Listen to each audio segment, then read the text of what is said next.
Good morning everyone. तो जैसा कि जानते हैं कि इस चैनल पे प्रत्येक दिन द हिंदू न्यूज़पेपर्स का एनालिसिस देखने को मिलता था और पिछले कई मंथ से इस चीज को डिसकंटिन्यू किया गया क्योंकि कुछ इसके पीछे बेसिक रीजंस था।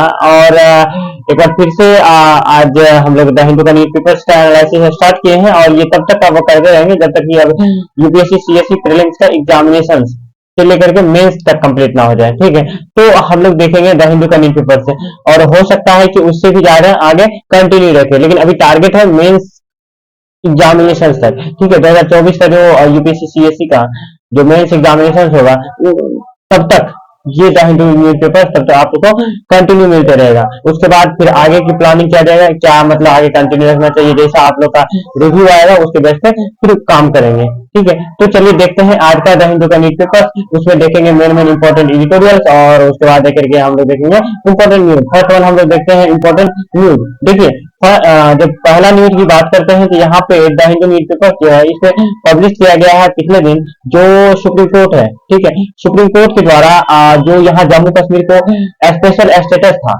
ठीक है, तो रिगार्डिंग स्पेशल स्टेटस का आर्टिकल 370, ठीक है, आर्टिकल 370 को जो प्रेजेंट गवर्नमेंट है, ठीक है, उनके द्वारा क्या क्या रिवील कर दिया गया था, समाप्त कर दिया गया था, हटा दिया गया था। ठीक है, उसका जो आर्टिकल 370 था उसको रिवील करने के बाद वहाँ मतलब क्या है ना कि वहाँ का जो लोकल पार्टी है, ठीक है, उनके द्वारा क्या किया गया, एक बार फिर से कोर्ट में गुहार लगाई गई, इसकी याचिका दायर किया गया। तो इसी को लेकर के सुप्रीम कोर्ट के द्वारा ये कहा गया है कि जो 370, ठीक है, हटाने का जो सेंट्रल गवर्नमेंट के द्वारा लिया गया डिसीजन ये एक्चुअली में सही है। ठीक है, उसको सही मानते हुए, ठीक है, आगे की ओर ये कहा गया है कि आगे के टाइम पे यहाँ पे इलेक्शंस भी कंडक्ट किए जाएंगे। तो ये सुप्रीम कोर्ट के द्वारा ये डिसीजन दिया गया और इसमें ये इतना ही नहीं, इसमें ये भी कहा गया है कि देखिए आने वाले दिन में क्या है, जो गवर्नमेंट है उसके द्वारा ये डिफरेंट डिफरेंट स्टेप्स लिए जाएंगे जिससे कि वहां के जो पब्लिक है उसको ज्यादा से ज्यादा बेनिफिट हो सके।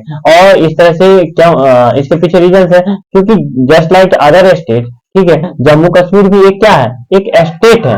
ठीक है, और इस तरह से सेंट्रल गवर्नमेंट के पास ये पावर है, ऑथोरिटी है कि वो किसी भी राज्य के डेवलपमेंट के लिए कुछ इस तरह से स्टेप्स ले सकते हैं। और इसमें यह भी कहा गया है कि प्रत्येक जो डिसीजंस होते हैं सेंट्रल गवर्नमेंट के वो उसको चैलेंज नहीं करना चाहिए। ठीक है, बहुत सारे ऐसे वर्क होते हैं जो कि क्या होते हैं कि एक्चुअली में क्या पर्टिकुलरली वो सही होते हैं। ठीक है, तो इसी को लेकर के यहाँ पे कहा गया और यहाँ पे प्राइम मिनिस्टर जो अभी रिसेंटली है उनके द्वारा इसका अप्रिसिएशन किया गया कि जो मतलब ये डिसीजन लिया गया था इससे इस चीज को ध्यान में रख कर किया गया कि प्रोग्रेस, यूनिटी और जितने भी मतलब वहाँ के सिस्टर्स एंड ब्रदर्स है वो सभी को कहीं ना कहीं बेनिफिट मिलेगा। तो इसी को लेकर के जो अभी चीफ जस्टिस ऑफ इंडिया है डी वाई चंद्रचूड़, वो 5 बेंचों की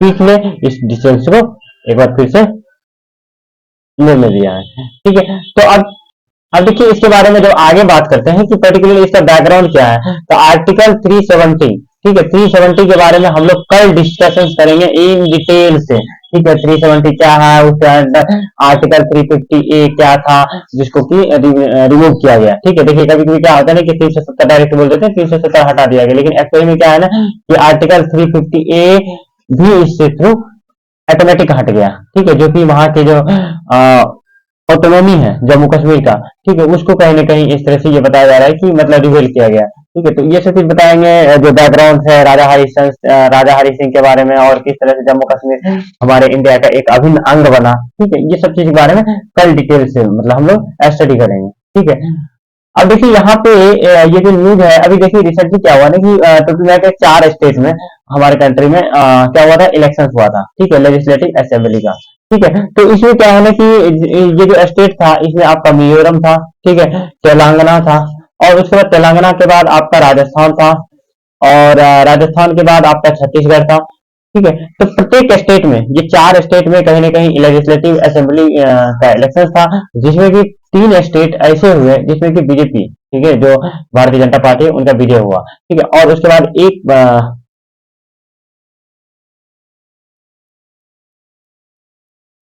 एक जो स्टेट था जो तेलंगाना। ठीक है, तो वहां पे क्या है ना कि जो कांग्रेस पार्टी थी उनका विजय हुआ। तो उसी को लेकर के अभी बहुत सारे स्टेट थे, मतलब बहुत सारे नहीं, मतलब 4 स्टेट में, तो जो जहाँ पे बीजेपी गवर्नमेंट है वहां पे नया फेस जो चीफ मिनिस्टर का तो वो नहीं देखा गया था। तो अभी रिसेंटली जो मध्य प्रदेश है, मध्य प्रदेश में नए सीएम जो होंगे वो होंगे मोहन यादव सिंह। ठीक है, मोहन यादव।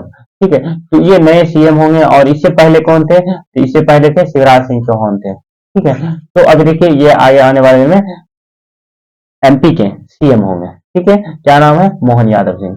अब चलिए, अब देखिए आपको एक चीज, एक क्वेश्चन है कि आप ये इस क्वेश्चन का आंसर दीजिएगा कि टोटल मिला करके, ठीक है, ये जो 4 स्टेट है इसमें लेजिस्लेटिव असेंबली, ठीक है, टोटल विधायक की संख्या कितना है? ठीक है, लेजिस्लेटिव मेंबर की संख्या कितना है? ठीक है, ये सारे स्टेट के बारे में बताने हैं। ठीक है, अब चलिए देखते हैं आगे, आगे का न्यूज। देखिए यहाँ पे जो है पर्टिकुलरली ये काफी इंपॉर्टेंट है। ठीक है, इसमें यहाँ पे सबरीमाला, ठीक है, रोड सेफ्टी प्रोजेक्ट है जो कि केरला गवर्नमेंट के द्वारा लॉन्च किया गया था। इसको लेकर के जो रोड मिनिस्ट्री है, ठीक है, union ministry for road transport and highway, जो कि नितिन गडकरी है, ठीक है, उनके द्वारा ये कहा गया है कि जो ये सबरीमाला प्रोजेक्ट है, रोड प्रोजेक्ट है, सेफ्टी प्रोजेक्ट है, ये कहीं ना कहीं काफी बेहतरीन एक इनिशिएटिव है। और इसको लेकर के बहुत सारे वहां पे इम्प्रूवमेंट देखने को मिला केरला में। ठीक है, तो इसी को लेकर के यहाँ पे था।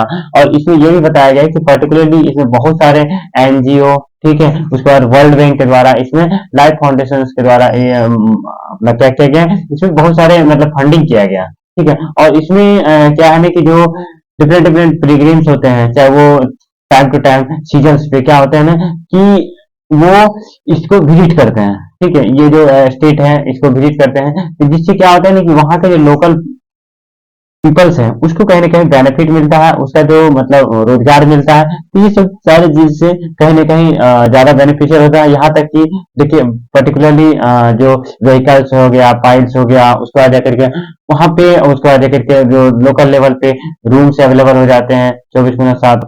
डिफरेंट डिफरेंट सर्विसेज है, एम्बुलेंस सर्विस हो और ये इमरजेंसी मेडिकल सर्विसेज हो, तो ये सारे चीज प्रोवाइड किए जाते हैं। और इस तरह से जितने भी असिस्टेंट्स हैं तो उसी को लेकर के यहाँ पे बताया जा रहा है कि पर्टिकुलर देखिए कितना है, तो टोटल मिला करके, ठीक है, अभी तक में ये बता रहा है कि जो जैसे देखने को मिल रहा है कि देखिए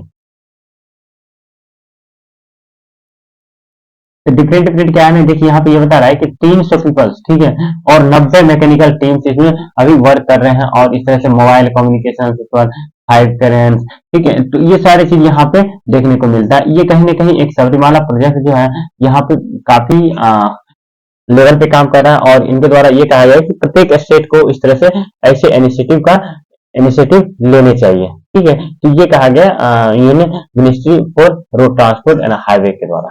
ठीक है, अब देखिए आगे जब बात करते हैं, देखिए आगे जब बात करते हैं तो यहाँ पे कह रहा है कि डिक्रिप्टेटिंग टुडे टेस्फोलोहोलगी एंड एंटी इनकम्पेंसेंसी। मतलब क्या, इसका कहने का ये अर्थ है कि पर्टिकुलरली अभी का जो मतलब जितने भी इलेक्शंस होते हैं, इस इलेक्शंस में क्या होता है कि जो राजनीतिक विश्लेषक होते हैं, ठीक है, जो पॉलिटिकल विश्लेषक होते हैं, वो क्या होता है ना कि पर्टिकुलरली वो उसका तो विश्लेषण कर देते हैं कोई भी इलेक्शंस का, लेकिन क्या होता है कि उसके जस्ट अपोजिट कहीं ना कहीं उसका रिजल्ट देखने को मिलता है। यानी कि लहर को समझ नहीं पाते हैं कि पर्टिकुलरली किस तरह से मतलब गवर्नमेंट कैसी सत्ता आने वाली है। ठीक है, तो ये सब चीज नहीं समझ पाते हैं। इसमें एक एग्जांपल लिया गया है कि देखिए पर्टिकुलरली राजस्थान में पिछले 15 वर्ष से, ठीक है, 15 या 18 वर्ष से क्या थे, तो वहां पे कांग्रेस गवर्नमेंट थी। और इस तरह से एकाएक, ठीक है, जब इलेक्शंस होता है तो वहां पे बीजेपी काफी काफी बहुमत से जीतता है। ठीक है, काफी उनको वोट मिलता है, काफी उनका क्या रहता है, दबदबा रहता है। ठीक है, तो ये क्या है ना कि जबकि ऐसा एनालिसिस नहीं था, तो इसी को लेकर के यहाँ पे है कि पर्टिकुलरली तो इसको समझना होगा और डिफरेंट डिफरेंट जो एंगल्स है। और यहाँ तक ये बता रहा है कि जितने भी एंकर्स है चाहे मीडिया हो, ये कहीं ना कहीं एक तरह से जो इलेक्शन होते हैं इसको मनोरंजन की दृष्टि से देखते हैं। ये सारे चीज यहाँ पे ये बताया जा रहा है। और उसके बाद जाकर के देखिए यहाँ पे जो मेन इशू होते हैं तो उस इशू को कहीं ना कहीं केयर नहीं करते हैं। ठीक है, तो इसी को लेकर के यहाँ पे ये चीज बताया गया है कि आने वाले दिन में और इस तरह से जो एक तरह से हाइपर नेशनलिज्म है, मतलब ज्यादा से ज्यादा है नेशनलिज्म को अगर फोकस करते हैं, तो ये सारी चीज यहाँ पे बताया गया है। देखिए यहाँ पे डिसअपियरेंस ऑफ इशू, क्या क्या मतलब इशू है, चाहे वो जीडीपी से रिलेटेड हो, ठीक है, चाहे कोविड 19 या लॉकडाउन से रिलेटेड हो, तो ये सारे इशू को नहीं कंक्लूड करते हैं, ठीक है। और कहीं ना कहीं जिसके कारण क्या होता है कि पर्टिकुलरली ऐसे रिजल्ट देखने को मिलते हैं। तो इस तरह से क्रिटिकल रिफ्लेक्शंस होता है और जो मेन इशू है उसको फोकस नहीं करते हैं।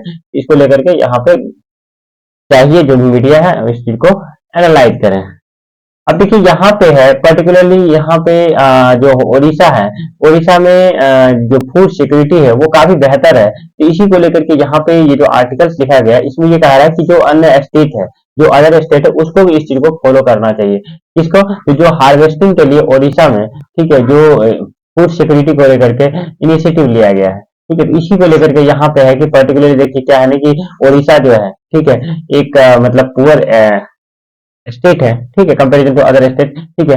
और काफी इसमें कोस्टल एरिया का प्रॉब्लम होता है और ढेर सारे ऐसे इशू आते हैं, कभी कभी सुनामी देखने को मिलते हैं और कभी कभी आपको ये चीज देखने को मिलते हैं कि पर्टिकुलरली कि वहां पे काफी तूफान सुनामी आया, काफी लहर आया, तो ये सब चीज का कहीं ना कहीं उसको इम्पैक्ट दिखता है, ठीक है, उस उड़ीसा पे, क्योंकि ये कोस्टल एरिया में पड़ते हैं। जैसे कि हम जब स्टेट ऐसे करके बाउंड्री की बात करते हैं, देखिए यहाँ पे है, ठीक है।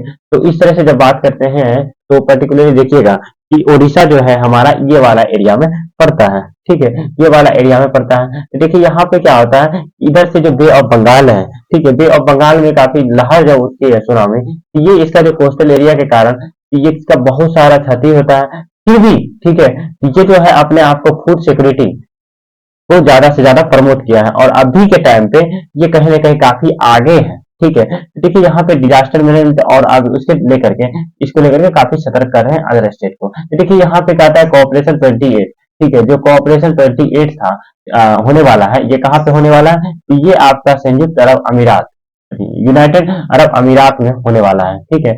ये दुबई में होने वाला है, ठीक है।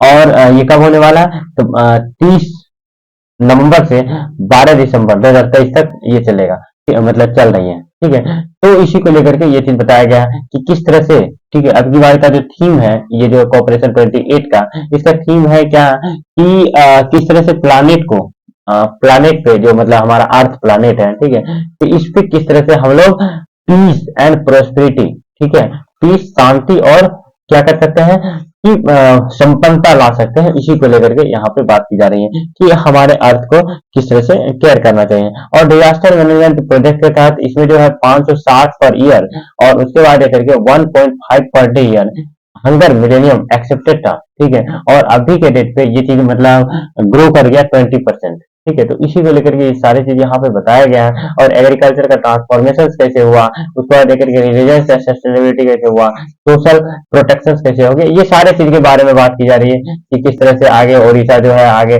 अपने मतलब वो चाहे वो पैडी की खेती हो, धान की खेती हो, उसको किस तरह से प्रमोट कर रहा है और आने वाले दिन में किस तरह से वो आगे लेकर के चलने वाले हैं, ठीक है। तो ये सारी चीज यहाँ पे मेंशन है कि देखिए consider improvement of agriculture sector Odisha surplus for paddy, ठीक है, उसमें काफी अधिकता आई है, ठीक है, जो पैडी है, ठीक है, उसके प्रोडक्शन में। तो इसी को लेकर के यहाँ पे बात की जा रही है।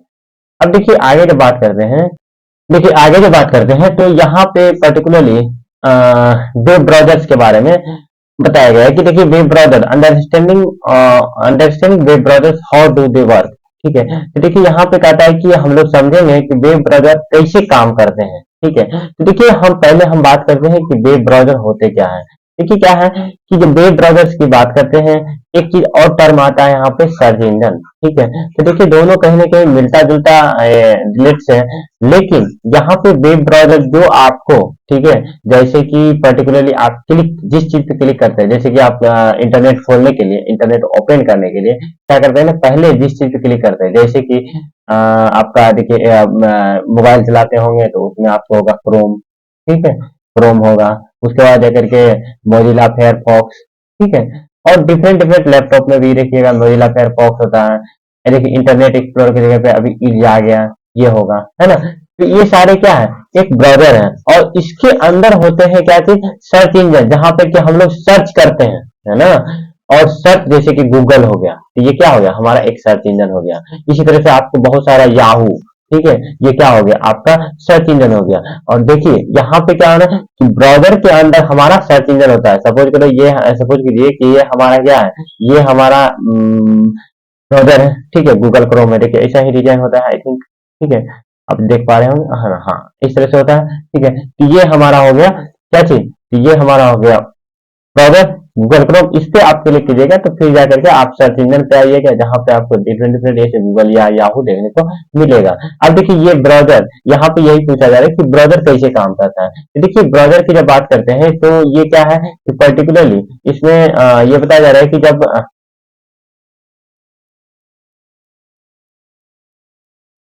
देखिए ब्राउज़र में क्या होता है कि पर्टिकुलरली जब हम बात करते हैं कि ये डिफरेंट डिफरेंट जैसे ही हम उस पे कोई चीज़ मतलब ब्राउज़र में क्लिक करते हैं ब्राउज़र पे, ठीक है, तो उसके बाद जाकर के वो क्या करता है, जो सर्वर होते हैं, ठीक है, तो सर्वर पे जो डेटा होते हैं उसको फेच करते हैं, ठीक है, जब से फेच करते हैं यानी रिक्वेस्ट भेजते हैं, उसके बाद वहां पे मैच करवाते हैं कि क्या एक्चुअली में ये डाटा इस नाम से कुछ अवेलेबल है या नहीं है। जैसे ही वहां पे अवेलेबिलिटी रहता है, ठीक है, कहाँ पे, सर्वर में, तो उस डेटा को मैच करके फिर आपके पास शेयर करता है, ठीक है। और इस तरह से जो ये मतलब एप्लीकेशंस होते हैं, ठीक है, एक एप्लीकेशन सॉफ्टवेयर है, तो इसको डेवलपमेंट के लिए इसमें देखिए एक मतलब आपका जो ये फ्रंट एंड प्रोग्रामिंग होता है उसमें किया जाता है, जिसमें कि आपका डिफरेंट डिफरेंट लैंग्वेज, चाहे वो HTML हो गया, CSS हो गया, और जावा स्क्रिप्ट हो गया, PHP हो गया, तो सबका अपना अपना काम है। जैसे कि HTML का काम हो गया कि पर्टिकुलरली जो प्रेजेंटेशन है, ठीक है, जो वेब पेज है उसको बनाना, ठीक है, और उसके बाद करके डिफरेंट डिफरेंट आपका ब्लू प्रिंट वेब पेज का कैसे होगा, है ना, ये सारे चीज का फ्रेमवर्क इसमें इंक्लूड रहता है। और जब आगे हम बात करते हैं CSS का, ठीक है, तो CSS का काम क्या होता है, केस के स्टाइल शीट जनरेट करना, ठीक है, और उसमें जो होता है इंटीरियर डिजाइनर के लिए काम होता है, उसके बाद डिजिटल वर्ल्ड के लिए काम होता है, उसके बाद जाकर के आपका इंफॉर्मेशन जो स्टाइल में, ठीक है, तो ये सब चीज देखने को मिलता है, हम लोग CSS से करते हैं। अब आगे देखिए इसमें एक चीज और इसमें बताया गया है कि देखिए CSS के बाद हम देखते हैं जावा स्क्रिप्ट। जावा स्क्रिप्ट का जो काम होता है ये पेज को डायनामिक करना, ठीक है, पेज को डायनेमिक बनाना, जिससे कि रियल टाइम, ठीक है, आपको देखने को मिलता है, ठीक है। अब देखिए आगे इसी को लेकर के यहाँ पे वेब ब्राउजर के बारे में बताया गया था, ठीक है। अब देखिए आने वाले दिन में वेब ब्राउजर कैसा होगा, तो आने वाले दिन में आपके जो प्राइवेसी है, ठीक है, वो सारे चीज को देखिए, अभी की रिसेंटली क्या होता है ना, ककीज आता है, ठीक है, अब जैसे खोलिएगा तो उसमें ककीज ऐसे करके लिखा होगा, are you agree with this cookies, ठीक है, ककीज आता होगा, यहाँ पे समथिंग कुछ इस तरह से आता होगा, एक्सेप्ट या डिनाई। तो देखिए ककीज क्या होता है, तो ककीज मतलब जैसे कि आप कोई चीज सर्च करते हैं, ठीक है, तो इस तरह से एल्गोरिदम किया गया है, ठीक है, ब्राउजर्स के अंदर कि पर्टिकुलरली आप किसी भी, ठीक है, किसी भी चीज को आप मतलब सर्च करेंगे, ठीक है, तो वो चीज को एक बार फिर से वो मतलब क्या करेगा, रिकमेंडेशन देगा कि हाँ आप क्या अगली बार जब आप ओपन कीजिएगा, क्या ऐसा ही आप चाहते हैं कि फिर से आपको ये चीज है, तो अगर एक्सेप्ट, तो फिर से आपको रिकमेंडेशन से आएगा। यही काम होता है ककीज का। तो देखिए आने वाले दिन में आपके जो प्राइवेसी है, ठीक है, तो देखिए क्या होता है कि अभी बहुत सारे मतलब हैकर्स के द्वारा, ठीक है, तो क्या कर देता है, हैक कर दिया जाता है, तो इसको लेकर के बहुत सारे इशू आते हैं, तो इसको ध्यान में रख करके तो पर्टिकुलरली ऐसा अब आने वाला दिन है कि आप सारी चीजों को कंट्रोल कर पाएंगे, और प्राइवेसी को मेन कंसर्न मतलब में प्राइवेसी को काफी ध्यान में रखा जाएगा। तो इसी को लेकर के यहाँ पे ये न्यूज में पब्लिश किया गया है, ठीक है। तो देखिए ये काफी इंपॉर्टेंट इंपॉर्टेंट आज के लिए इंपॉर्टेंट न्यूज और एडिटोरियल था, ठीक है। तो आज तक के लिए इतना ही रहने दीजिए, ठीक है, फिर अब अगले दिन हम लोग अच्छे से मिलते हैं, ठीक है, काफी इंपॉर्टेंट इंपॉर्टेंट न्यूज देखेंगे, कुछ इसमें इम्प्रूवमेंट और ज्यादा लाएंगे, ठीक है, अभी तो स्टार्टिंग है, ठीक है, क्योंकि पिछले कई मंथ से क्लोज था, ठीक है, तो फिर मिलते हैं, आप लोग अपना पढ़ाई करते रहिए। Thank you for listening and watching this video, thank you.